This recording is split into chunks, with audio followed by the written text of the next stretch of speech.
ਢੰਗ ਨਾਲ ਪੇਸ਼ ਆ ਰਿਹਾ ਨਸ਼ੇੜੀਆਂ ਨਾਲ, ਤਾਂ ਉਹਦੇ ਨਾਲ ਵੀ ਪ੍ਰਸ਼ਾਸਨ ਨੂੰ, ਪੁਲਿਸ ਨੂੰ ਬਹਿ ਕੇ ਕਾਉਂਸਲਿੰਗ ਕਰ ਲੈਣੀ ਚਾਹੀਦੀ। ਕੰਮ ਤਾਂ ਬੇਸਿਕਲੀ ਉਹ ਸਰਕਾਰ ਦਾ, ਪੁਲਿਸ ਦਾ ਜਾਂ ਪ੍ਰਸ਼ਾਸਨ ਦਾ ਹੀ ਕਰ ਰਿਹਾ, ਉਹਦਾ ਪਰਸਨਲ ਤਾਂ ਕੋਈ ਮੁਹਤਾਜ ਨਹੀਂ। ਜਿਹੜੇ ਬੱਚਿਆਂ ਨੂੰ ਨਸ਼ਾ ਛਡਾ ਰਿਹਾ ਉਹਨਾਂ ਨਾਲ ਉਹਦਾ ਪਰਸਨਲ ਦਾ ਕੋਈ ਸੰਬੰਧ ਨਹੀਂ। ਔਰ ਜਦੋਂ ਤੱਕ ਨਸ਼ੇ ਨਹੀਂ ਬੰਦ ਹੁੰਦੇ, ਪ੍ਰਾਇਮਰੀ ਕਾਜ਼ ਜਿਹੜਾ ਲਾਅ ਐਂਡ ਆਰਡਰ ਵਿਗੜਨ ਦਾ ਉਹ ਇਹ ਹੈ, ਉਨੀ ਦੇਰ ਤੱਕ ਇਹ ਕਾਨੂੰਨ ਵਿਵਸਥਾ ਜਿਹੜੀ ਠੀਕ ਨਹੀਂ ਹੋਣੀ।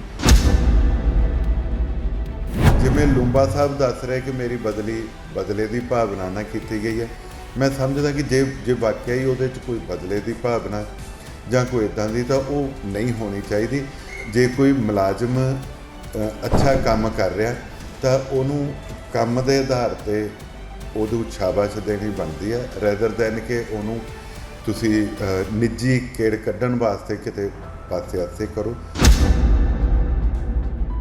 ਸੋ ਦੇਖਿਆ ਜਾਵੇ ਡਾਕਟਰ ਸਾਹਿਬ ਆਏ ਦਿਨ ਮੋਗਾ ਹਲਕਾ ਦੇ ਵਿੱਚ ਕਾਨੂੰਨ ਵਿਵਸਥਾ ਜਿਹੜੀ ਬਹੁਤ ਜ਼ਿਆਦਾ ਵਿਗੜਦੀ ਜਾ ਰਹੀ ਹੈ। ਸੋ ਕਿਤੇ ਨਾ ਕਿਤੇ ਦੇਖਿਆ ਜਾਵੇ ਜਿਹੜੇ ਬਜ਼ੁਰਗ ਆ ਉਹਨਾਂ ਦਾ ਵੀ ਕਤਲ ਕੀਤਾ ਜਾ ਰਿਹਾ। ਸੋ ਪਿਛਲੇ ਦਿਨੀ ਜਿਹੜੀ ਆਪਾਂ ਘਟਨਾ ਵੇਖੀ ਸੀ ਏਸ਼ੀਆ ਜਵੈਲਰ ਦੇ ਵਿੱਚ, ਜਿਹੜੇ ਇੱਕ ਮਤਲਬ ਯੁਵਕ ਦਾ ਗੋਲੀਆਂ ਮਾਰ ਕੇ ਉਹਦੀ ਹੱਤਿਆ ਕਰ ਦਿੱਤੀ ਗਈ ਸੀ। ਤੁਸੀਂ ਉਸ ਬਾਰੇ ਕੀ ਕਹਿਣਾ ਚਾਹੋਗੇ? ਦੇਖੋ, ਲਾਅ ਐਂਡ ਆਰਡਰ ਦੀ ਸਮੱਸਿਆ ਇਕੱਲੀ ਮੋਗੇ ਦੀ ਨਹੀਂ, ਇਹ ਕੁੱਲ ਪੰਜਾਬ ਦੀ ਇਸ ਵੇਲੇ ਸਮੱਸਿਆ ਬਣੀ ਪਈ ਹੈ। ਆਪਾਂ ਪਿਛਲੇ ਦਿਨਾਂ 'ਚ ਵੀ ਦੇਖਿਆ ਸਮੱਸਿਆ ਦੀ ਜਿਹੜੀ ਜੜ੍ਹ ਹੈਗੀ ਆ, ਗੱਲ ਤਾਂ ਇੱਥੇ ਆ ਵੀ ਆਪਾਂ ਨੂੰ ਉੱਥੇ ਤਾਈਂ ਪਹੁੰਚ ਕੇ ਜਿੰਨੀ ਦੇਰ ਤੱਕ ਉਹਦੇ 'ਤੇ ਹੱਲ ਨਹੀਂ ਹੁੰਦਾ ਉਨੀ ਦੇਰ ਤੱਕ ਸਮੱਸਿਆਵਾਂ ਉਵੇਂ ਦੀਆਂ ਉਵੇਂ ਹੀ ਰਹਿੰਦੀਆਂ। ਸੋ ਇਹਦੀ ਜੜ੍ਹ ਜਿਹੜੀ ਮੇਨ ਹੈਗੀ ਆ, ਜਿਹੜਾ ਤੁਸੀਂ ਲਾਅ ਐਂਡ ਆਰਡਰ ਦੀ ਗੱਲ ਕਰਦੇ ਆ, ਮੇਨ ਇਹਦੀ ਜੜ੍ਹ ਮੈਨੂੰ ਲੱਗਦਾ ਵੀ ਨਸ਼ੇ ਹੀ ਆ। ਕਿਉਂਕਿ ਇੰਨਾ ਜ਼ਿਆਦਾ ਨਸ਼ਾ ਵੱਧ ਗਿਆ, ਬੱਚਿਆਂ ਨੂੰ ਜਾਂ ਨਸ਼ੇੜੀ ਨੂੰ ਪਤਾ ਹੀ ਨਹੀਂ ਲੱਗਦਾ ਵੀ ਉਹ ਕਿਹਦੇ 'ਤੇ ਕੀ ਹਮਲਾ ਕਰਤਾ, ਕਿਹਦੇ ਨਾਲ ਕੀ ਕਰਤਾ। ਆਪਣੀ ਮਾਂ ਨੂੰ ਦਾਤ ਲੈ ਕੇ ਵੱਢ ਦੇਣਾ ਇੱਕ ਆਮ ਸਧਾਰਨ ਬੰਦੇ ਦਾ ਵਰਤਾਰਾ ਨਹੀਂ ਹੋ ਸਕਦਾ। ਪਰ ਇਸ ਗੱਲ ਦੇ ਉੱਤੇ ਅੱਜ ਵੀ ਜਿਹੜੀਆਂ ਸਰਕਾਰਾਂ ਵਾਅਦੇ ਕਰਕੇ ਆਈਆਂ ਸੀ, ਉਹ ਅਜੇ ਉਸ ਪਾਸੇ ਨੂੰ ਕੰਮ ਹੋ ਨਹੀਂ ਰਿਹਾ। ਕੰਮ ਦੀ ਜਿਹੜੀ ਤਰਜੀਹ ਹੈਗੀ ਆ ਉਹ ਹੋਰ ਪਾਸੇ ਨੂੰ ਤੁਰੀ ਵੀ ਆ। ਬਦਲਾਅ ਵਾਲੀ ਗੱਲ ਬਦਲਾਖੋਰੀ 'ਚ ਬਦਲ ਗਈ। ਸੋ ਆ ਮੈਂ ਦੇਖ ਰਿਹਾ ਕਿ ਪਿਛਲੇ ਕੁਝ ਦਿਨਾਂ ਤੋਂ ਜਿਹੜੀਆਂ ਜਥੇਬੰਦੀਆਂ, ਸਮਾਜ ਸੇਵੀ ਜਥੇਬੰਦੀਆਂ, ਮੈਨੂੰ ਵੀ ਇਹ ਲੱਗਦਾ, ਮੈਂ ਆਮ ਤੌਰ 'ਤੇ ਡਿਬੇਟਸ ਦੇਖਦਾ ਜਾਂ ਬੁੱਕਸ ਪੜ੍ਹਦਾ, ਤਾਂ ਮੈਨੂੰ ਵੀ ਇਹ ਲੱਗਦਾ ਕਿ ਇਹ ਜਿਹੜਾ ਨਸ਼ਾ ਆ, ਇਹਦਾ ਜੇ ਆਪਾਂ ਕੋਈ ਇਲਾਜ ਕੱਢੀਏ ਤਾਂ ਇਹਦਾ ਇਲਾਜ ਇਹ ਨਹੀਂ ਹੈਗਾ ਵੀ ਆਪਾਂ ਕੋਈ ਕਾਨੂੰਨ ਸਖਤ ਬਣਾ ਦਈਏ, ਉਹਦੇ 'ਤੇ ਸਮਗਲਰ ਅੰਦਰ ਦੇ ਦਈਏ, ਉਹਨਾਂ ਦੀਆਂ ਜਾਇਦਾਦਾਂ ਟੈਗ ਕਰ ਦਈਏ। ਇੱਕ ਵੱਖਰਾ ਵਿਸ਼ਾ, ਇੱਕ ਵੱਖਰੀ ਤਰ੍ਹਾਂ ਦਾ ਹੱਲ ਆ। ਪਰ ਹਰ ਚੀਜ਼ ਦਾ ਜਿਹੜਾ ਹੱਲ ਆ ਉਹ ਮੇਰਾ ਖਿਆਲ ਖਾਸ ਤੌਰ 'ਤੇ ਨਸ਼ੇ ਦਾ ਸਮਾਜਿਕ ਦਾਇਰੇ ਤੋਂ ਸ਼ੁਰੂ ਕਰਨਾ ਪੈਣਾ। ਆਪਾਂ ਨੂੰ ਸਮਾਜ ਦੇ ਵਿੱਚ ਚੇਤਨਤਾ ਲਿਆਉਣੀ ਪੈਣੀ ਆ। ਉਹ ਲੋਕ ਜਿਹੜੇ ਸਮਾਜਿਕ ਜਥੇਬੰਦੀਆਂ ਨਾਲ ਜੁੜੇ ਪਏ ਆ, ਉਹਨਾਂ ਦੀ ਸਰਕਾਰ ਨੂੰ ਸਹਾਇਤਾ ਕਰਨੀ ਪੈਣੀ ਆ ਤਾਂ ਕਿ ਉਹ ਲੋਕਾਂ ਨੂੰ ਜਾਗਰੂਕ ਕਰਨ, ਨਵੀਂ ਪੀੜ੍ਹੀ ਨੂੰ ਜਾਗਰੂਕ ਕਰਨ, ਨਸ਼ਿਆਂ ਤੋਂ ਜਾਂ ਨਸ਼ਿਆਂ ਨੂੰ ਛੱਡਣ ਤੋਂ ਕਿਵੇਂ ਅਵੇਅਰ ਕਰਨਾ ਔਰ ਇਹਨੂੰ ਕਿਸ ਤਰੀਕੇ ਨਾਲ ਛੱਡਣਾ। ਸੋ ਇਹ ਕੰਮ ਜਦੋਂ ਤੱਕ ਸਮਾਜ ਇਹਦੇ ਵਾਸਤੇ ਨਹੀਂ ਉੱਠਦਾ ਅਤੇ ਫਿਰ ਉਨੀ ਦੇਰ ਤੱਕ ਜੇ ਆਪਾਂ ਕੋਈ ਸਖਤੀਆਂ ਜਾਂ ਕਾਨੂੰਨ ਇੱਦਾਂ ਦੇ ਬਣਾਈ ਚੱਲੀਏ, ਮੈਨੂੰ ਲੱਗਦਾ ਉਹ ਇਕੱਲੇ ਕਾਨੂੰਨ ਸਖਤ ਬਣਾਉਣੇ ਜਾਂ ਪੁਲਿਸ ਵੱਲੋਂ ਫੜ ਲੈਣਾ ਇਹ ਇਕੱਲਾ ਸਫੀਸ਼ੈਂਟ ਨਹੀਂ। ਪਰ ਇੱਥੇ ਦੇਖਣ ਵਾਲੀ ਗੱਲ ਇਹ ਆ ਵੀ ਜਿਹੜਾ ਵਰਤਾਰਾ ਹੈਗਾ, ਉਹ ਜਿੱਥੇ ਸਮਾਜਿਕ ਜਥੇਬੰਦੀਆਂ ਨੂੰ ਹੌਸਲਾ ਦੇਣ ਦੀ, ਉਹਨਾਂ ਨੂੰ ਨਾਲ ਤੋਰਨ ਦੀ, ਪੁਲਿਸ ਨੂੰ, ਪ੍ਰਸ਼ਾਸਨ ਨੂੰ ਉਹਨਾਂ ਤੋਂ ਕੰਮ ਲੈ ਕੇ ਉਹਨਾਂ ਦੀ ਜਿਹੜੀ ਚੱਲਦੀ ਮੁਹਿੰਮ ਨੂੰ ਥਾਪੀ ਦੇ ਕੇ ਫਿਰ ਲੋਕਾਂ ਨੂੰ ਨਾਲ ਜੋੜ ਕੇ ਨਸ਼ੇੜੀਆਂ ਨੂੰ ਕਿਸ ਤਰੀਕੇ ਨਾਲ ਨਸ਼ਾ ਛੱਡਣ ਵਾਸਤੇ ਮਜਬੂਰ ਨਾਲ ਪ੍ਰੇਰਿਤ ਕਰਨਾ, ਤੋ ਇਹਦੇ 'ਤੇ ਕੰਮ ਹੋ ਨਹੀਂ ਰਿਹਾ। ਪਿਛਲੇ ਦਿਨ ਹੀ ਮੈਂ ਦੇਖਿਆ ਕਿ ਉਹ ਮਾਨਸਾ ਜ਼ਿਲ੍ਹੇ ਦੇ ਵਿੱਚ ਇੱਕ ਬੜਾ ਉਦਮੀ ਨੌਜਵਾਨ ਪਰਮਿੰਦਰ ਸਿੰਘ ਝੋਟਾ ਕਹਿੰਦੇ ਉਹਨੂੰ, ਠੀਕ ਹੈ ਉਹਦਾ ਵੀ ਵਰਤਾਰਾ ਸਹੀ ਨਹੀਂ ਹੋਊਗਾ, ਪਰ ਮੈਂ ਤਾਂ ਬੀਇੰਗ ਡਾਕਟਰ ਮੈਨੂੰ ਇੰਨਾ ਪਤਾ ਵੀ ਨਸ਼ੇ ਛੱਡਣ ਵਾਲੇ ਸੈਂਟਰਾਂ ਦੇ ਵਿੱਚ ਜਾਂ ਜਿਨ੍ਹਾਂ ਦੇ ਆਪ ਦੇ ਬੱਚੇ ਨਸ਼ੇ ਕਰਨ ਲੱਗ ਪੈਂਦੇ, ਉਹ ਸਾਰੇ ਤਰੀਕੇ ਵਰਤਣੇ ਪੈਂਦੇ ਆ। ਪਿਆਰ ਵੀ ਕਰਨਾ ਪੈਂਦਾ, ਝਿੜਕਣਾ ਵੀ ਪੈਂਦਾ, ਘੂਰਨਾ ਵੀ ਪੈਂਦਾ। ਜਿਹੜੇ ਨਸ਼ਾ ਛਡਾਊ ਕੇਂਦਰ ਆ ਉਹਦੇ ਵਿੱਚ ਤਾਂ ਕਈ ਵਾਰੀ ਸ਼ਿਕਾਇਤਾਂ ਇਹ ਆਉਂਦੀਆਂ ਵੀ ਉੱਥੇ ਕੁੱਟਿਆ ਗਿਆ, ਉਹ ਕੋਈ ਸ਼ੌਕ ਨਾਲ ਤਾਂ ਕੁੱਟਦਾ ਨਹੀਂ, ਕਿਹੜਾ ਕੋਈ ਪਰਸਨਲ ਕਿਸੇ ਨਾਲ ਕੋਈ ਦੁਸ਼ਮਣੀ ਹੁੰਦੀ ਹੈ। ਨਸ਼ਾ ਛਡਾਉਣ ਲੱਗਿਆ ਉਹ ਜਦੋਂ ਜ਼ਿਆਦਾ ਇੱਦਾਂ ਦੀਆਂ ਹਰਕਤਾਂ ਕਰਦੇ ਤਾਂ ਹੋ ਸਕਦਾ ਕਿਤੇ ਕੋਈ ਇਹ ਵੀ, ਪਰ ਮੈਂ ਸਮਝਦਾ ਕਿ ਜਿਹੜੇ ਬੰਦੇ, ਜਿਹੜੇ ਉੱਦਮੀ, ਜਿਹੜੇ ਸਮਾਜ ਸੇਵੀ ਇਸ ਕੰਮ 'ਚ ਲੱਗੇ ਹੋਏ ਆ, ਜੇ ਉਹ ਕਿਸੇ ਗਲਤ ਤਰੀਕੇ ਦਾ ਵੀ ਵਰਤੋਂ ਕਰ ਰਿਹਾ, ਕੋਈ ਗਲਤ ਬੋਲ ਰਿਹਾ, ਕੋਈ ਗਲਤ ਢੰਗ ਨਾਲ ਪੇਸ਼ ਆ ਰਿਹਾ ਨਸ਼ੇੜੀਆਂ ਨਾਲ, ਤਾਂ ਉਹਦੇ ਨਾਲ ਵੀ ਪ੍ਰਸ਼ਾਸਨ ਨੂੰ, ਪੁਲਿਸ ਨੂੰ ਬਹਿ ਕੇ ਕਾਉਂਸਲਿੰਗ ਕਰ ਲੈਣੀ ਚਾਹੀਦੀ। ਕੰਮ ਤਾਂ ਬੇਸਿਕਲੀ ਉਹ ਸਰਕਾਰ ਦਾ, ਪੁਲਿਸ ਦਾ ਜਾਂ ਪ੍ਰਸ਼ਾਸਨ ਦਾ ਹੀ ਕਰ ਰਿਹਾ, ਉਹਦਾ ਪਰਸਨਲ ਤਾਂ ਕੋਈ ਮੁਹਤਾਜ ਨਹੀਂ। ਜਿਹੜੇ ਬੱਚਿਆਂ ਨੂੰ ਉਹ ਨਸ਼ਾ ਛਡਾ ਰਿਹਾ ਉਹਨਾਂ ਨਾਲ ਉਹਦਾ ਪਰਸਨਲ ਦਾ ਕੋਈ ਸੰਬੰਧ ਨਹੀਂ। ਸੋ ਇਹ ਚੀਜ਼ਾਂ ਦੇ ਉੱਤੇ ਜਿੰਨੀ ਦੇਰ ਤੱਕ ਕੰਮ ਨਹੀਂ ਹੁੰਦਾ ਉਨੀ ਦੇਰ ਤੱਕ ਮੈਂ ਸਮਝਦਾ ਕਿ ਨਸ਼ੇ ਨਹੀਂ ਬੰਦ ਹੋਣੇ, ਔਰ ਜਦੋਂ ਤੱਕ ਨਸ਼ੇ ਨਹੀਂ ਬੰਦ ਹੁੰਦੇ, ਪ੍ਰਾਇਮਰੀ ਕਾਜ਼ ਜਿਹੜਾ ਲਾਅ ਐਂਡ ਆਰਡਰ ਵਿਗੜਨ ਦਾ ਉਹ ਇਹ ਹੈ, ਉਨੀ ਦੇਰ ਤੱਕ ਇਹ ਕਾਨੂੰਨ ਵਿਵਸਥਾ ਜਿਹੜੀ ਠੀਕ ਨਹੀਂ ਹੋਣੀ। ਅੱਜ ਜਦੋਂ ਇੱਕ ਬੰਦਾ ਕਾਨੂੰਨ ਨੂੰ ਤੋੜਦਾ ਅਤੇ ਉਹਦੇ 'ਤੇ ਪ੍ਰੋਪਰ ਕਾਰਵਾਈ ਨਹੀਂ ਹੁੰਦੀ, ਜਾਂ ਜਿਹੜਾ ਜਸਟਿਸ ਹੈਗਾ ਉਹ ਡਿਲੇ ਹੋ ਜਾਂਦਾ, ਤਾਂ ਉਹਦੇ ਨਾਲ ਦੂਜਿਆਂ ਦਾ ਜਿਹੜਾ ਹੌਸਲਾ ਵੱਧਦਾ। ਸੋ ਦੇਖਿਆ ਜਾਵੇ ਹਰਜੋਤ ਕਮਲ ਜੀ, ਤੁਸੀਂ ਪਰਮਿੰਦਰ ਸਿੰਘ ਝੋਟੇ ਦੀ ਮਾਨਸੇ ਵਾਲੇ ਦੀ ਗੱਲ ਕੀਤੀ ਹੈ, ਸਮਾਜ ਸੇਵੀ ਸੰਸਥਾਵਾਂ ਨੂੰ ਚਲੋ ਅੱਗੇ ਆਉਣਾ ਚਾਹੀਦਾ, ਤੁਸੀਂ ਇਸ ਵੀ ਗੱਲ ਕੀਤੀ। ਕਈ ਵਾਰੀ ਕੀ ਹੁੰਦਾ, ਕਿਤੇ ਨਾ ਕਿਤੇ ਇੱਦਾਂ ਦੀਆਂ ਗੱਲਾਂ ਦੇਖਣ ਨੂੰ ਮਿਲਦੀਆਂ, ਅਗਰ ਪ੍ਰਸ਼ਾਸਨ ਦੀ ਵੀ ਜੇ ਕੋਈ ਸਮਾਜ ਸੇਵੀ ਹੈਲਪ ਲੈਂਦੇ ਆ ਤਾਂ ਕਿਤੇ ਨਾ ਕਿਤੇ ਉਹਨਾਂ ਦੇ ਉੱਤੇ ਝੂਠੇ ਪਰਚੇ ਬਣਾ ਦਿੱਤੇ ਜਾਂਦੇ ਆ, ਉਹਨਾਂ ਨੂੰ ਕਿਸੇ ਨਾ ਕਿਸੇ ਗਲਤ ਤਰੀਕੇ ਨਾਲ ਅਰੈਸਟ ਕੀਤਾ ਜਾਂਦਾ। ਪਰਮਿੰਦਰ ਸਿੰਘ ਝੋਟਾ ਜਿਹੜਾ ਮਾਨਸੇ ਵਾਲਾ ਵਾ, ਉਹਦੇ ਨਾਲ ਵੀ ਇੱਦਾਂ ਦਾ ਹੀ ਕੁਝ ਹੋ ਰਿਹਾ ਵਾ, ਤੁਸੀਂ ਉਸ ਬਾਰੇ ਕੀ ਕਹੋਗੇ? ਹਾਲਾਂਕਿ ਤੁਸੀਂ ਸਮਾਜ ਸੇਵੀਆਂ ਨੂੰ ਅੱਗੇ ਆਉਣ ਵਾਸਤੇ ਜ਼ਰੂਰ ਪ੍ਰੇਰਿਤ ਕਰ ਰਹੇ ਹੋ, ਕਹਿ ਰਹੇ ਹੋ, ਪਰ ਕਿਤੇ ਨਾ ਕਿਤੇ ਜਿਹੜੀਆਂ ਇੱਦਾਂ ਦੀਆਂ ਸਮੱਸਿਆਵਾਂ ਆਉਣ ਤੋਂ ਕਿਤੇ ਨਾ ਕਿਤੇ ਪ੍ਰਸ਼ਾਸਨ ਵੀ ਇਹਨਾਂ ਗੱਲਾਂ ਦੇ ਵਿੱਚ ਜਿਹੜਾ ਅੜਿੱਕਾ ਲਾਉਣ ਲੱਗ ਜਾਂਦਾ, ਉਸ ਬਾਰੇ ਤੁਸੀਂ ਕੀ ਕਹੋਗੇ? ਮੈਂ ਪਹਿਲਾਂ ਇਹੀ ਗੱਲ ਕੀਤੀ ਹੈ ਕਿ ਉਹ ਬੰਦੇ ਜਿਹੜੇ ਇਸ ਸਮਾਜ ਨੂੰ ਸੁਧਾਰਨ ਵਾਸਤੇ ਘਰੋਂ ਨਿਕਲੇ ਹੋਏ ਆ, ਜੇ ਉਹਨਾਂ ਦੇ ਢੰਗ ਤਰੀਕਿਆਂ ਦੇ ਵਿੱਚ ਪੁਲਿਸ ਨੂੰ, ਪ੍ਰਸ਼ਾਸਨ ਨੂੰ ਕੋਈ ਕਮੀ ਲੱਗਦੀ ਆ, ਤਾਂ ਮੇਰੇ ਖਿਆਲ ਕਿ ਉਹਨਾਂ ਨੂੰ ਬਿਠਾ ਕੇ ਉਹਨਾਂ ਨਾਲ ਵੀ ਮੀਟਿੰਗ ਕਰਕੇ ਕਾਉਂਸਲਿੰਗ ਕਰਨੀ ਚਾਹੀਦੀ ਹੈ ਕਿ ਇਹਨੂੰ ਇਸ ਤਰੀਕੇ ਨਾਲ ਨਹੀਂ, ਇਸ ਤਰੀਕੇ ਨਾਲ ਹੈਂਡਲ ਕਰੋ। ਅਦਰਵਾਈਜ਼ ਜੇ ਆਪਾਂ ਕਹੀਏ ਵੀ ਇਕੱਲੇ ਕਾਨੂੰਨ ਬਣਾ ਕੇ, ਇਕੱਲੇ ਪੁਲਿਸ ਦੁਆਰਾ, ਇਕੱਲੇ ਸਖਤੀ ਨਾਲ ਆਪਾਂ ਕੋਈ ਨਸ਼ੇ ਛਡਾ ਲਾਂਗੇ, ਜਾਂ ਆਪਾਂ ਲੋਕਾਂ ਨੂੰ ਜਾਂ ਬੱਚਿਆਂ ਨੂੰ ਸਹੀ ਰਾਹ 'ਤੇ ਤੋਰ ਲਾਂਗੇ, ਤਾਂ ਉਹਦਾ ਘਰੇ ਵੀ ਇੱਕ ਦੋ ਬੱਚੇ ਆ, ਉਹਨਾਂ ਨੂੰ ਸੁਧਾਰਨ ਵਾਸਤੇ ਵੀ ਮਾਂ ਪਿਓ ਨੂੰ ਸਾਰੇ ਹੀ ਤਰੀਕੇ ਵਰਤਣੇ ਪੈਂਦੇ, ਘੂਰਨੇ ਵੀ ਪੈਂਦੇ ਆ, ਪਲੋਸਣੇ ਵੀ ਪੈਂਦੇ ਆ। ਸੋ ਇਹੀ ਤਰੀਕਾ ਆ। ਸੋ ਇਹ ਜਿਹੜੇ ਲੋਕ ਆਪਣੇ ਘਰਾਂ 'ਚੋਂ, ਲੋਕਾਂ ਦੇ ਘਰਾਂ ਨੂੰ ਸੁਧਾਰਨ ਵਾਸਤੇ ਨਿਕਲੇ ਹੋਏ ਆ, ਉਹਨਾਂ ਨੂੰ ਜੇ ਕਾਨੂੰਨ ਸਖਤੀ ਦੇ ਨਾਲ ਰੋਕਣ ਜਾਂ ਠੱਲਣ ਦੀ ਕੋਸ਼ਿਸ਼ ਕਰੂਗਾ, ਪਰਚੇ ਦੇ ਕੇ ਅੰਦਰ ਕਰਨ ਦੀ ਕੋਸ਼ਿਸ਼ ਕਰੂਗਾ, ਤਾਂ ਮੈਨੂੰ ਲੱਗਦਾ ਜੇ ਕੋਈ ਬੰਦਾ ਸਮਾਜ ਨੂੰ ਸੁਧਾਰਨ ਵਾਸਤੇ ਬੀੜਾ ਵੀ ਚੁੱਕਦਾ ਤੇ ਉਹ ਮੁੜ ਕੇ ਇਸ ਗੱਲ ਤੋਂ ਨਿਰਾਸ਼ ਹੋ ਕੇ ਘਰੇ ਬਹਿ ਜਾਊਗਾ ਵੀ ਚੱਲ ਹੋ, ਆਪਾਂ ਨੂੰ ਕੀ, ਆਪਾਂ ਆਪਣੇ 'ਤੇ ਥੋੜ੍ਹੀ ਪਰਚਾ ਕਰਾਉਣਾ।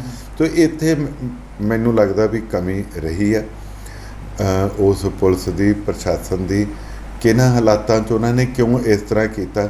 ਆਮ ਤੌਰ 'ਤੇ ਕੰਪਲੇਂਟਸ ਇਹ ਵੀ ਮਿਲਦੀਆਂ ਕਿ ਜਿਹੜੇ ਲੋਕ ਨਸ਼ੇ ਦੀ ਬਾਬਤ ਇਤਲਾਹ ਦਿੰਦੇ ਆ ਪੁਲਿਸ ਨੂੰ, ਉਹ ਜਿਨ੍ਹਾਂ ਦੀ ਇਤਲਾਹ ਦਿੱਤੀ ਹੁੰਦੀ ਉਹਨਾਂ ਨੂੰ ਪਹਿਲਾਂ ਹੀ ਇਤਲਾਹ ਮਿਲ ਗਈ ਹੁੰਦੀ ਹੈ, ਅਤੇ ਫਿਰ ਉਹ ਜਿਹੜੇ ਨਸ਼ੇੜੀ ਆ ਜਾਂ ਜਿਹੜੇ ਕੋਈ ਮਾੜੇ ਅਨਸਰ ਆ, ਉਹ ਉਹਨਾਂ ਦੇ ਦੁਆਲੇ ਹੀ ਹੋ ਜਾਂਦੇ ਆ ਵੀ ਤੁਸੀਂ ਸਾਡੇ ਬਾਰੇ ਕਿਉਂ ਪੁਲਿਸ ਨੂੰ ਦੱਸਿਆ ਜਾਂ ਕੰਪਲੇਂਟ ਕੀਤੀ।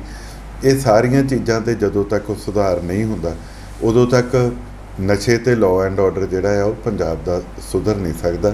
ਸਭ ਤੋਂ ਪਹਿਲਾਂ ਸਾਨੂੰ ਆਪਣੇ ਢੰਗ ਤਰੀਕੇ ਜਿਹੜੇ ਹੈਗੇ ਆ ਉਹਨਾਂ ਨੂੰ ਬਦਲਣਾ ਵੀ ਪਊਗਾ, ਉਹਨਾਂ ਨੂੰ ਸੁਧਾਰਨਾ ਵੀ ਪਊਗਾ, ਕਿਉਂਕਿ ਇਹ ਬੱਚੇ ਜਿਹੜੇ ਨਸ਼ੇ ਕਰਦੇ ਆ, ਇਹ ਮੇਰੇ ਜਾਂ ਤੁਹਾਡੇ ਨਹੀਂ, ਇਹ ਕਿਸੇ ਪੁਲਿਸ ਜਾਂ ਪ੍ਰਸ਼ਾਸਨ ਵਾਲੇ ਦੇ ਵੀ ਹੋ ਸਕਦੇ ਆ।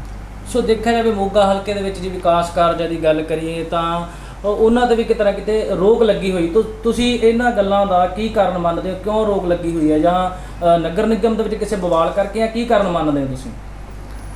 ਅਸਲ ਦੇ ਵਿੱਚ ਜਿਹੜੀ ਵਿਲ ਪਾਵਰ ਹੁੰਦੀ ਹੈ ਨਾ, ਉਹ ਸਟਰੋਂਗ ਹੋਣੀ ਚਾਹੀਦੀ ਕਿਸੇ ਵੀ ਕੰਮ ਨੂੰ ਕਰਾਉਣ ਲਈ। ਜਦੋਂ ਤੁਸੀਂ ਕੋਈ ਕੰਮ ਸ਼ੁਰੂ ਕਰਦੇ ਆ ਤਾਂ ਤੁਹਾਨੂੰ ਦੋ ਚੀਜ਼ਾਂ ਬਹੁਤ ਜ਼ਰੂਰੀ ਹੁੰਦੀਆਂ, ਇੱਕ ਤੁਹਾਡੀ ਨੀਅਤ ਅਤੇ ਦੂਜੀ ਨੀਤੀ। ਜਦੋਂ ਇਹਨਾਂ ਦੋਨਾਂ ਚੀਜ਼ਾਂ ਦਾ ਸੁਮੇਲ ਹੁੰਦਾ ਤਾਂ ਹੀ ਜਾ ਕੇ ਕੋਈ ਤੀਜਾ ਜਿਹੜਾ ਕੰਮ ਆ ਉਹ ਨੇਪਰੇ ਚੜ੍ਹਦਾ। ਸੋ ਇਸ ਕਰਕੇ ਨਾ ਤਾਂ ਕੋਈ ਨੀਤੀ ਹੈਗੀ ਆ ਡਿਵੈਲਪਮੈਂਟ ਵਾਸਤੇ, ਨਾ ਕੋਈ ਨੀਅਤ ਹੈਗੀ ਆ।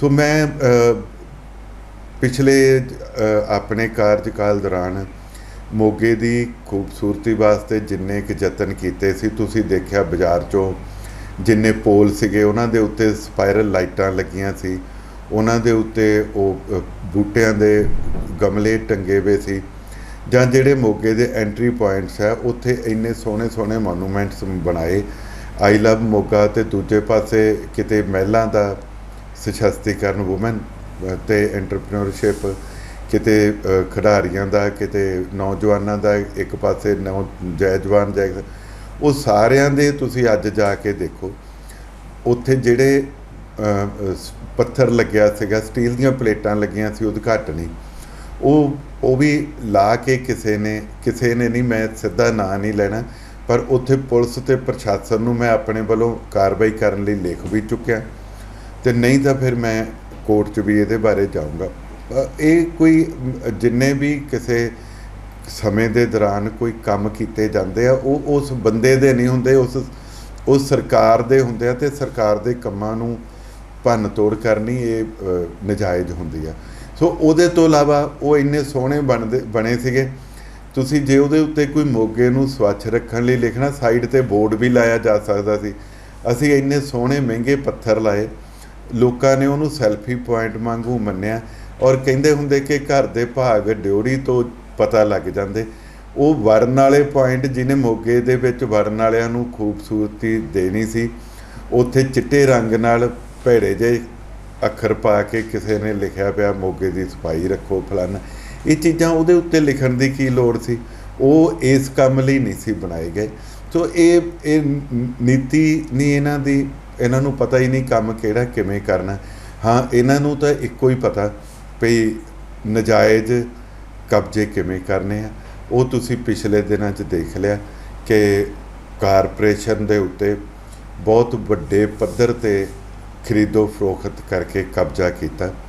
ਔਰ ਮੈਂ ਇਹ ਸਾਡੇ ਸਤਿਕਾਰਯੋਗ ਮੁੱਖ ਮੰਤਰੀ ਭਗਵੰਤ ਮਾਨ ਜੀ ਨੂੰ ਕਹੂੰਗਾ ਕਿ ਤੁਹਾਡੇ ਕੁਝ MLA ਜਿਹੜੇ ਆਪਰੇਸ਼ਨ ਲੋਟਸ ਦੀ ਗੱਲ ਕਰਦੇ ਸੀ ਕਿ ਸਾਨੂੰ ਪੈਸੇ ਦਿੱਤੇ, ਤੁਸੀਂ ਪਰਚਾ ਦਰਜ ਕਰਾਇਆ ਸੀ, ਉਹਦੇ 'ਤੇ ਕਾਰਵਾਈ ਕਰਾਓ। ਜਿਨ੍ਹਾਂ ਨੇ ਉਹਦੇ 'ਚ ਪੈਸੇ ਦਿੱਤੇ ਆ, ਖਰੀਦੋ ਫਰੋਖਤ ਕਰਨ ਦੀ ਕੋਸ਼ਿਸ਼ ਕੀਤੀ ਹੈ, ਉਹਨਾਂ 'ਤੇ ਜ਼ਰੂਰ ਬਣਦੀ ਕਾਰਵਾਈ ਕਰੋ। ਔਰ ਨਾਲ ਦੀ ਨਾਲ ਮੋਗੇ ਕਾਰਪੋਰੇਸ਼ਨ 'ਤੇ ਧਿਆਨ ਦਿਓ। ਇੱਥੇ ਦਿਨ ਦਿਹਾੜੇ ਜਿਹਨੇ ਖਰੀਦੇ ਆ ਉਹ ਵੀ ਸ਼ਰੇਆਮ ਕਹਿ ਰਿਹਾ ਕਿ ਮੈਂ ਇੰਨੇ ਪੈਸੇ ਦਿੱਤੇ ਆ, ਜਿਹੜੇ ਵਿਕੇ ਆ ਉਹ ਵੀ ਸ਼ਰੇਆਮ ਕਹਿ ਰਹੇ ਆ ਕਿ ਅਸੀਂ ਇੰਨੇ ਪੈਸੇ ਲਏ ਆ। ਔਰ ਉਸ ਵੱਡੀ ਧਾਂਦਲੀ ਦੇ ਵਿੱਚ ਜਿਸ ਤਰੀਕੇ ਦੇ ਨਾਲ ਜਿਹੜੇ ਕਾਰਪੋਰੇਸ਼ਨ ਦੇ ਕੌਂਸਲਰਸ ਨੇ ਉਹਨਾਂ ਨੂੰ ਅਗਵਾ ਕਰਕੇ ਕਿਤੇ ਰੱਖਿਆ ਗਿਆ ਅਤੇ ਐਨ ਮੌਕੇ 'ਤੇ ਬੱਸ 'ਚ ਲਿਆਂਦਾ ਗਿਆ, ਅਤੇ ਫਿਰ ਕਾਰਪੋਰੇਸ਼ਨ ਦੇ ਬਾਹਰ ਖੜ੍ਹ ਕੇ ਤੁਹਾਡੇ ਬੰਦਿਆਂ ਦੇ ਜਿੰਦਾਬਾਦ ਦੇ ਨਾਅਰੇ ਲਾਏ ਗਏ। ਇਹ ਗੱਲ ਸਾਬਤ ਕਰਦੀ ਹੈ ਕਿ ਉਹ ਕਾਰਵਾਈ ਕਿਹਨੇ ਕਰਵਾਈ ਸੀ ਜਿਨ੍ਹਾਂ ਦੇ ਨਾਂ 'ਤੇ ਨਾਅਰੇ ਲੱਗੇ। ਸੋ ਮੈਂ ਜਿੱਥੇ ਸਰਕਾਰਾਂ ਇਸ ਤਰੀਕੇ ਨਾਲ ਖਰੀਦੋ ਫਰੋਖਤ, ਧੱਕੇ ਅਤੇ ਇਸ ਤਰ੍ਹਾਂ ਦੇ ਪਾਸੇ ਨੂੰ ਰੁੱਝੇ ਹੋਏ ਹੋਣ, ਉੱਥੇ ਤੁਸੀਂ ਵਿਕਾਸ ਦੀ ਕੋਈ ਉਪੇਖਿਆ ਕਰ ਹੀ ਨਹੀਂ ਸਕਦੇ। ਇਹਨਾਂ ਦਾ ਮਕਸਦ ਕਾਬਜ਼ ਹੋਣਾ ਅਤੇ ਕਬਜ਼ੇ ਕਰਨਾ ਆ। ਇਹਨਾਂ ਨੂੰ ਕੋਈ ਨਹੀਂ ਕਿ ਕਿੱਥੇ ਕੀ ਟੁੱਟਿਆ ਪਿਆ, ਕਿੱਥੇ ਕੀ ਬਣਾਉਣ ਵਾਲਾ। ਜੇ ਤੁਹਾਡੀ ਨੀਅਤ ਹੁੰਦੀ ਅਤੇ ਨੀਤੀ ਹੁੰਦੀ ਅਤੇ ਤੁਸੀਂ ਉਹਨਾਂ ਕੰਮਾਂ ਨੂੰ ਤਰਜੀਹ ਦਿੰਦੇ ਜਿੱਥੇ ਪਹਿਲਾਂ ਕੰਮ ਕਰਨ ਵਾਲੇ ਆ, ਨਾ ਕਿ ਇਸ ਕੰਮ ਨੂੰ ਕਿ ਕਿਸ ਤਰੀਕੇ ਨਾਲ ਉਹ ਮੇਅਰ ਨੂੰ ਲਾਉਣਾ ਆ, ਕਿਸ ਤਰੀਕੇ ਨਾਲ ਕੌਂਸਲਰਾਂ ਦੀ ਖਰੀਦੋ ਫਰੋਖਤ ਜਾਂ ਧਮਕੀਆਂ ਦੇ ਕੇ ਅਤੇ ਉਹਨਾਂ ਨੂੰ ਅਗਵਾ ਕਰਕੇ ਕਿਸ ਤਰੀਕੇ ਨਾਲ ਅਸੀਂ ਇਹ ਬਦਲਾਅ ਆ ਰਿਹਾ ਹੈ। ਤੁਸੀਂ ਅੱਛਾ ਡਾਕਟਰ ਸਾਹਿਬ, ਇੱਕ ਮੇਰਾ ਹੋਰ ਸਵਾਲ ਸੀ, ਜਿਵੇਂ ਹੁਣ ਅੱਜ ਵਿਵਾਦ ਆ ਰਿਹਾ ਹੈ ਮਹਿੰਦਰਪਾਲ ਲੂੰਬਾ ਜੀ ਦਾ, ਉਹ ਵਿਚਾਰੇ ਇੱਕ ਸਾਫ਼ ਸੁਥਰੇ ਹੋ ਕੇ ਉਹਨਾਂ ਦੇ ਉੱਪਰ ਬੜੇ ਤਗੜੇ ਐਕਸ਼ਨ ਆ ਰਹੇ, ਉਹਨਾਂ ਦੀ ਬਦਲੀ ਕੀਤੀ ਜਾ ਰਹੀ ਹੈ, ਹੋਰ ਇਲਾਵਾ ਉਹਨਾਂ 'ਤੇ ਬਹੁਤ ਬਲੇਮ ਲੱਗ ਰਿਹਾ, ਉਹਦੇ ਬਾਰੇ ਤੁਸੀਂ ਕੀ ਕਹਿਣਾ ਚਾਹੋਗੇ? ਦੇਖੋ, ਕਿਸੇ ਵੀ ਮੁਲਾਜ਼ਮ ਦੀ ਬਦਲੀ ਸੁਭਾਵਿਕ ਹੁੰਦੀ ਹੈ, ਇਹਦੇ 'ਤੇ ਕੋਈ ਕਿੰਤੂ ਪ੍ਰੰਤੂ ਨਹੀਂ ਹੋਣਾ ਚਾਹੀਦਾ, ਕਿਉਂਕਿ ਜਦੋਂ ਵੀ ਆਪਾਂ ਨੌਕਰੀ ਲੈਂਦੇ ਹਾਂ ਤਾਂ ਉਹ ਸਾਡੀ ਜੱਦੀ ਜਾਇਦਾਦ ਨਹੀਂ ਬਣ ਜਾਂਦੀ ਵੀ ਆਪਾਂ ਇੱਕ ਥਾਂ 'ਤੇ ਬੈਠੇ ਅਤੇ ਉੱਥੋਂ ਹੀ ਰਿਟਾਇਰ ਹੋਣਾ। ਪਰ ਉਹ ਬਦਲੀ ਕਿਹਨਾਂ ਹਾਲਾਤਾਂ 'ਚ ਅਤੇ ਕਿਉਂ ਕੀਤੀ ਗਈ ਆ, ਇਹ ਜ਼ਰੂਰ ਦੇਖਣ ਵਾਲੀ ਗੱਲ ਹੈ। ਕਿਸੇ ਬੰਦੇ ਦੇ ਕੋਈ ਕੰਮ ਦੇ ਵਿੱਚ ਕਮੀ ਪੇਸ਼ੀ ਆ, ਕੋਈ ਬੰਦਾ ਆਪਣੇ ਕੰਮ 'ਚ ਕੁਤਾਹੀ ਕਰ ਰਿਹਾ, ਕੋਈ ਬੰਦਾ ਡਿਸਿਪਲਿਨ ਜਿਹੜਾ ਆ ਉਹਨੂੰ ਭੰਗ ਕਰ ਰਿਹਾ, ਤਾਂ ਉਹਦੀ ਬਦਲੀ ਪ੍ਰਸ਼ਾਸਨਿਕ ਤੌਰ 'ਤੇ ਵੀ ਕੀਤੀ ਜਾ ਸਕਦੀ। ਤੇ ਦੂਜਾ ਤਰੀਕਾ ਇਹੀ ਹੁੰਦਾ ਕਿ ਕਿਸੇ ਦੀ ਕੋਈ ਤੁਹਾਡੀ ਟਨਿਓਰ ਮਿੱਥੀ ਆ ਵੀ ਇਹਨੇ 3 ਸਾਲ 7 ਸਾਲ ਉਹਦੇ ਤੋਂ ਬਾਅਦ ਹੋਣੀ ਹੈ ਬਦਲੀ, ਤਾਂ ਉਹ ਵੀ ਇੱਕ ਰੀਜ਼ਨ ਹੁੰਦਾ। ਪਰ ਜੇ ਜਿਵੇਂ ਲੂੰਬਾ ਸਾਹਿਬ ਦੱਸ ਰਹੇ ਕਿ ਮੇਰੀ ਬਦਲੇ ਦੀ ਭਾਵਨਾ ਨਾਲ ਕੀਤੀ ਗਈ ਹੈ, ਮੈਂ ਸਮਝਦਾ ਕਿ ਜੇ ਵਾਕਿਆ ਹੀ ਉਹਦੇ 'ਚ ਕੋਈ ਬਦਲੇ ਦੀ ਭਾਵਨਾ ਜਾਂ ਕੋਈ ਇੱਦਾਂ ਦੀ, ਤਾਂ ਉਹ ਨਹੀਂ ਹੋਣੀ ਚਾਹੀਦੀ। ਜੇ ਕੋਈ ਮੁਲਾਜ਼ਮ ਅੱਛਾ ਕੰਮ ਕਰ ਰਿਹਾ ਤਾਂ ਉਹਨੂੰ ਕੰਮ ਦੇ ਆਧਾਰ 'ਤੇ ਉਹਨੂੰ ਸ਼ਾਬਾਸ਼ ਦੇਣੀ ਬਣਦੀ ਹੈ, ਰੈਦਰ ਦੈਨ ਕਿ ਉਹਨੂੰ ਤੁਸੀਂ ਨਿੱਜੀ ਕਿਹੜ ਕੱਢਣ ਵਾਸਤੇ ਕਿਤੇ ਪਾਸੇ ਕਰੋ। ਤਾਂ ਉਹਦੇ ਵਿੱਚ ਰੀਜ਼ਨ ਕੀ ਹੈਗਾ ਬਦਲੀ ਦਾ, ਉਹਨੂੰ ਦੇਖ ਕੇ ਉਹਦੇ 'ਤੇ ਫੈਸਲਾ ਕੀਤਾ ਜਾਣਾ ਚਾਹੀਦਾ। ਸੋ ਜੇ ਨਗਰ ਨਿਗਮ ਦੀ ਗੱਲ ਕਰੀਏ, ਖਾਨਾਪੂਰ ਦੇ ਆਸਤੇ ਨਗਰ ਨਿਗਮ ਦੇ ਵਿੱਚ ਮੇਅਰ ਪ੍ਰਵੀਨ ਕੁਮਾਰ ਪੀਨਾ ਜੀ ਨੂੰ ਲਾਇਆ ਗਿਆ, ਤੁਸੀਂ ਇਸ ਨੀਤੀ ਨੂੰ ਆਮ ਆਦਮੀ ਪਾਰਟੀ ਨੂੰ ਕਿਵੇਂ ਵੇਖਦੇ ਹੋ ਤੁਸੀਂ? ਦੇਖੋ, ਪਹਿਲੀ ਗੱਲ ਇਹ ਹੁੰਦੀ ਹੈ ਕਿ ਜਦੋਂ ਤੁਹਾਡੇ ਕੋਲ ਤਿਆਰੀ ਹੈ ਨਹੀਂ ਆਪ ਦਾ ਬੰਦਾ ਲਾਉਣ ਦੀ, ਤੇ ਫਿਰ ਪਹਿਲੇ ਚੱਲਦੇ ਨੂੰ ਲਾਉਣ ਦੀ ਲੋੜ ਨਹੀਂ ਸੀ। ਜਿੱਥੇ ਪੀਨਾ ਜੀ ਦਾ ਮੇਅਰ ਦੀ ਕੁਰਸੀ 'ਤੇ ਬਹਿਣਾ, ਉਹਨਾਂ ਨੂੰ ਵਧਾਈ ਵੀ। ਔਰ ਇਹ ਜਦੋਂ ਮੇਅਰ ਨਾ ਹੋਵੇ ਤਾਂ ਜਿਹੜਾ ਸੀਨੀਅਰ ਡਿਪਟੀ ਮੇਅਰ ਉਹਦਾ ਅਧਿਕਾਰ ਹੀ ਬਣਦਾ ਕਿ ਉਹ ਉਨੀ ਦੇਰ ਤੱਕ ਕੰਮ ਚਲਾਉਣ। ਔਰ ਮੈਂ ਆਸ ਕਰਦਾ ਕਿ ਪ੍ਰਵੀਨ ਪੀਨਾ ਜੀ ਜਿੰਨੀ ਦੇਰ ਵੀ ਇਸ ਕੁਰਸੀ 'ਤੇ ਰਹਿਣਗੇ ਮੋਗੇ ਦਾ ਭਲਾ ਕਰਨਗੇ। ਔਰ ਜਿਹੜੇ ਕੋਈ ਇਹ ਕਹਿੰਦੇ ਸੀਗੇ ਕਿ ਮੇਅਰ ਸਾਡੇ ਕੰਮ ਚੱਲਣ ਨਹੀਂ ਦਿੰਦੀ, ਹੁਣ ਇਹਨਾਂ ਦਾ ਆਪਣਾ ਮੇਅਰ ਬਣ ਗਿਆ, ਉਹਦੇ ਤੋਂ ਕੰਮ ਕਰਵਾਉਣ। ਜਿਹੜੀਆਂ ਤੁਸੀਂ ਗੱਲਾਂ ਕਹੀਆਂ ਉਹ ਸਾਰੀਆਂ ਜਿਹੜੀਆਂ ਟੁੱਟੀਆਂ ਹੋਈਆਂ ਸੜਕਾਂ, ਜਿਹੜੀਆਂ ਬੰਦ ਪਈਆਂ ਲਾਈਟਾਂ, ਜਿਹੜੇ ਤੁਸੀਂ ਹੋਰ ਕੰਮ ਪਹਿਲਾਂ ਗਿਣਾਏ ਸੀ, ਉਹ ਸਾਰੇ ਕੰਮ ਹੁਣ ਕਾਰਪੋਰੇਸ਼ਨ ਆਪਣੇ ਨਿੱਜੀ ਤੌਰ 'ਤੇ ਪੀਨਾ ਜੀ ਕਰਾਉਣ। ਇਹਨਾਂ ਦੀ ਸਰਕਾਰ ਹੈ, ਇਹ ਸਾਰੇ ਰਲ ਕੇ ਕਰਾਉਣ। ਮੈਂ ਤਾਂ ਚਾਹੂੰਗਾ ਕਿ ਮੋਗਾ ਜਿਹੜਾ ਵਿਕਾਸ ਜਿਸ ਰਫਤਾਰ ਨਾਲ ਚੱਲ ਰਿਹਾ ਸੀ ਉਹਦੇ ਤੋਂ ਹੋਰ ਅੱਗੇ ਚੱਲੇ। ਬੇਸ਼ੱਕ ਨੈਸ਼ਨਲ ਹਾਈਵੇ ਆ, ਉਹਦੇ 'ਤੇ ਵੀ ਆਪਣੇ ਜਿਹੜੇ ਪੁਰਾਣਾ ਇਹਨਾਂ ਦੇ ਕੰਟਰੈਕਟਰ ਸੀਗੇ ਉਹ ਨਹੀਂ ਸਾਥ ਦੇ ਰਹੇ ਸੀ ਜਾਂ ਛੱਡ ਗਏ ਸੀ। ਅਤੇ ਮੇਰੇ ਵੇਲੇ ਅਸੀਂ ਕੋਸ਼ਿਸ਼ ਕਰਕੇ ਸੈਂਟਰ ਸਰਕਾਰ ਤੋਂ 13.5 ਕਰੋੜ ਰੁਪਈਆ ਲਿਆ ਕੇ ਜਿਹੜੀਆਂ ਸਰਵਿਸ ਲੇਨਾਂ ਵੀ ਬਣਵਾਈਆਂ ਸੀ, ਜਿਹੜੇ ਰਹਿੰਦੇ ਫਲਾਈਓਵਰ ਆ ਉਹ ਵੀ ਕੰਪਲੀਟ ਕਰਾਏ ਸੀ। ਔਰ ਅਸੀਂ ਉਸ ਵੇਲੇ ਅਗਲੀ ਮੰਗ ਰੱਖੀ ਵੀ ਸੀ ਵੀ ਜਿਹੜੇ ਸਾਈਡਾਂ ਦੇ ਉੱਤੇ ਡਰੇਨ ਹੈਗੇ ਆ ਉਹਨਾਂ ਨੂੰ ਵੀ ਕੰਪਲੀਟ ਕੀਤਾ ਜਾਵੇ। ਸੋ ਉਹ ਫੰਡ ਆ ਗਏ ਆ, ਜਿਹੜੇ ਸਾਈਡਾਂ ਦੇ ਡਰੇਨ ਆ ਉਹ ਕੰਪਲੀਟ ਹੋ ਰਹੇ। ਪਰ ਇਹ ਹੁਣ ਨਿੱਜੀ ਦਿਲਚਸਪੀ ਲੈ ਕੇ ਤਾਂ ਮੌਜੂਦਾ ਸਰਕਾਰ ਵੀ ਉਹਨੂੰ ਜਿੱਥੇ ਏਡੇ ਵੱਡੇ ਟੋਏ ਆ, ਚਾਹੇ ਉਹ ਕਾਰਪੋਰੇਸ਼ਨ ਤੋਂ ਪੂਰੇ ਕਰਾਉਣ, ਪਰ ਇੱਕ ਵਾਰੀ ਲੋਕਾਂ ਦੀ ਸਹੂਲਤ ਦੇਖਦੇ ਹੋਏ ਉਹਨੂੰ ਜ਼ਰੂਰ ਠੀਕ ਕਰਨਾ ਚਾਹੀਦਾ। Thank you sir. Thank you.